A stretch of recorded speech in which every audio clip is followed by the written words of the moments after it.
A nossa lição de hoje tem como título A Espera do Mestre. E essa lição está inspirada na primeira carta que Paulo escreveu aos Tessalonicenses. A carta de Paulo aos Tessalonicenses foi provavelmente a primeira carta escrita por ele, o que explica que a colocação dos livros no texto bíblico não significa necessariamente a ordem em que eles foram produzidos.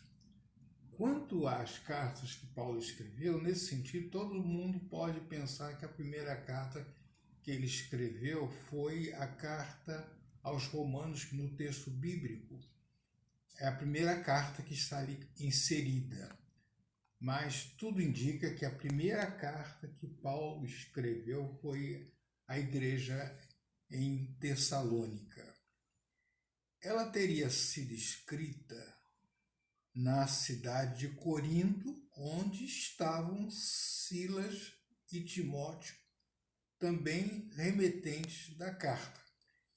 Estes servos, Silas e Timóteo, exerciam um trabalho missionário em Tessalônica.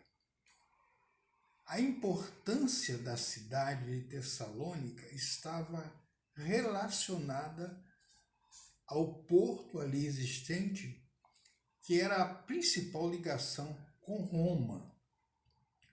Mantém até hoje o mesmo nível de importância Tessalônica e atualmente é considerada a segunda maior cidade da Grécia. O tema principal da carta aos Tessalonicenses é sobre a divindade de Cristo e sua volta. Vale a pena ler outra vez toda a carta que Paulo escreve, a primeira carta que ele escreve aos Tessalonicenses, porque ele inclui ali no texto da carta ensinamentos muito firmes quanto à volta de Jesus Cristo. Interessante que Paulo tem o privilégio de agradecer a Deus pela fé daqueles irmãos e o amor que eles demonstraram. Timóteo é o portador de boas notícias e a comunicação de alguns problemas que haviam lá na igreja de Tessalônica.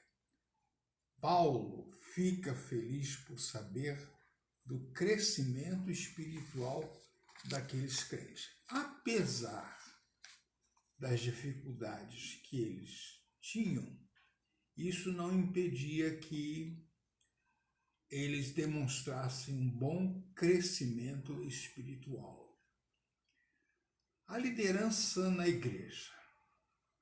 A igreja também precisa ter uma liderança a exemplo de outras instituições humanas. Quando nós chegamos nos tempos em que estamos vivendo, percebemos que principalmente as denominações históricas, elas têm uma preocupação em estabelecer, em fortalecer a liderança na igreja como um instrumento para dar uma dinâmica aceitável à vida da igreja. A atitude do líder pode fazer toda a diferença no crescimento. Não apenas o grupo de liderança, mas aquele que vai ser o líder do grupo de liderança na igreja.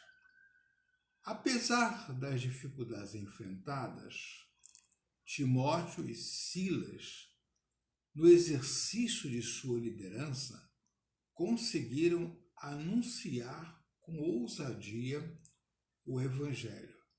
Eles souberam, tanto Timóteo e Silas, souberam trabalhar a propagação do Evangelho na cidade de Tessalônica. Uma interpretação errada da volta de Cristo passou a ser um grande problema para a igreja. Havia uma interpretação que a volta de Cristo seria muito breve, o que levou a não oferecerem maior empenho nas atividades seculares. A iminência da volta de Cristo não pode ser motivo para a preguiça. Muitos adotavam o absurdo da paralisia dos serviços diários diante da iminência da volta de Cristo. Certamente que Jesus chamou a atenção nos seus ensinos que daquele dia e hora ninguém sabe, ele vai voltar. E Paulo renova a igreja de Tessalônica outra vez este ensinamento.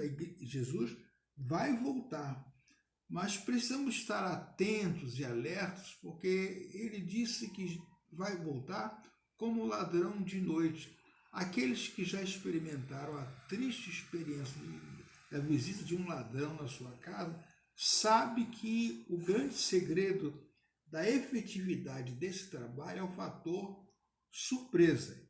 Ele vai voltar, mas vai voltar num tempo que não imaginamos, não pensamos e não podemos planejar. Os mortos em Cristo é o assunto que Paulo trabalha no capítulo 4, do versículo 13 ao versículo 18. Paulo não desejava que os crentes daquela igreja não tivessem o conhecimento correto sobre aqueles que já morreram. Ou seja, Paulo não quer que os crentes daquela igreja tivessem muitas interrogações a respeito daqueles que morreram, que eles não pudessem respondê-los. A morte acompanha o ser humano desde o primeiro dia. Para nós, não podemos hoje esquecer a declaração do livro de Hebreus, que de declarar o homem está ordenado morrer. O ser humano é a única criatura consciente que a morte é inevitável. Embora nós queiramos fugir deste assunto, mas sabemos que todas as pessoas, todas as famílias já experimentaram a morte de um dos seus membros e isso vai continuar acontecendo em todos os lugares. Mas a volta de Cristo é sempre uma permanente confiança e que a ressurreição dos mortos irá acontecer. Sobre a volta de Cristo. A ressurreição dos que já morreram é uma realidade que nos deve fortalecer. Aqueles que já morreram irão ressuscitar. No momento em que estiver acontecendo a volta de Cristo, também os mortos irão ressuscitar. Quando Cristo voltar, vai acontecer vários fatos simultâneos. Embora nós não podemos fazer uma cronologia dos fatos que vão acontecer, como vão acontecer no tempo e na hora, mas uma das coisas que deixou bem claro o texto bíblico é que com a volta de Cristo, os mortos irão ressuscitar. E não, como quando o texto diz que os salvos vão ressuscitar primeiro, já é um alerta de que também aqueles que não aceitaram Jesus também ressuscitarão, receberão um corpo para a vida eterna. A volta de Cristo foi a promessa dos anjos aos apóstolos. lá em Atos capítulo 11, capítulo 1, versículo 11. Os discípulos tinham ido ao Monte da Ascensão para ver, ouvir o que Jesus iria dizer. Jesus termina a sua fala aos discípulos, ele começa a subir, subir e subir, e os discípulos estão com os olhos fitos em Jesus subindo, até o momento em que uma nuvem encobre a visão de Jesus para os discípulos. E é neste momento que um dos anjos dizem para os discípulos: esse Jesus, do mesmo modo como o vistes ir, ele há de voltar. Os discípulos voltam para o seu trabalho de pregação do Evangelho, na certeza desta promessa que eles ouviram, que assim como Jesus foi, ele haverá de voltar. A volta do Senhor será visível, pois todo o olho o verá. No livro do Apocalipse, diz logo no início que quando Jesus voltar, todo o olho o verá. Até aquele soldado que teria traspassado a Jesus, mesmo Jesus sendo declarado morto, ele traspassou Jesus, mas até ele vai voltar. Os salvos ressuscitarão primeiro, mas depois os sem Cristo também ressuscitarão. Um dos fatos que vai acontecer será o arrebatamento da igreja, ou seja, quando os salvos vão serem arrebatados para encontrar com Jesus nos ares. É nesse momento que vai haver o encontro com o Senhor. Cristo receberá nos ares, por entre as nuvens, a sua igreja amada. Será um momento inesquecível. Porque quando começar o arrebatamento, todos já terão ressuscitado, os salvos e os perdidos. E aí, quando começar a subir, subir e subir para o encontro com Jesus nos ares, só os salvos subirão para encontrar com Cristo nos ares. Concluindo a nossa lição, eu quero destacar duas frases importantes. Primeiro, a igreja de Tessalônica era uma igreja forte e crescente em amor. Um bom exemplo para todas as igrejas neste tempo, ser uma igreja forte e crescente em amor.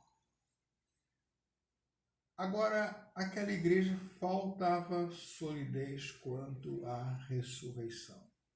E Paulo aproveita essa sua carta para dar segurança à igreja de que no tempo da vontade do Senhor, a igreja vai ver Jesus voltando e será um momento muito glorioso para a igreja, a volta de Jesus. Eu destaco 3 aspectos no pensar e agir. A questão da morte é intrigante e desafiadora. Mesmo nós, os salvos, quando um ente querido é alcançado pela morte, é um desafio muito grande ter que perceber esse momento. Segundo, a doutrina sobre as últimas coisas é sempre difícil para a nossa compreensão. Mas, apesar de ser difícil para a nossa compreensão, ela é colocada no texto bíblico para que aquilo que é essencial nós tenhamos conhecimento para a nossa fé. E a terceira declaração para pensar e agir. É motivo de grande alegria ter a segurança da vida eterna.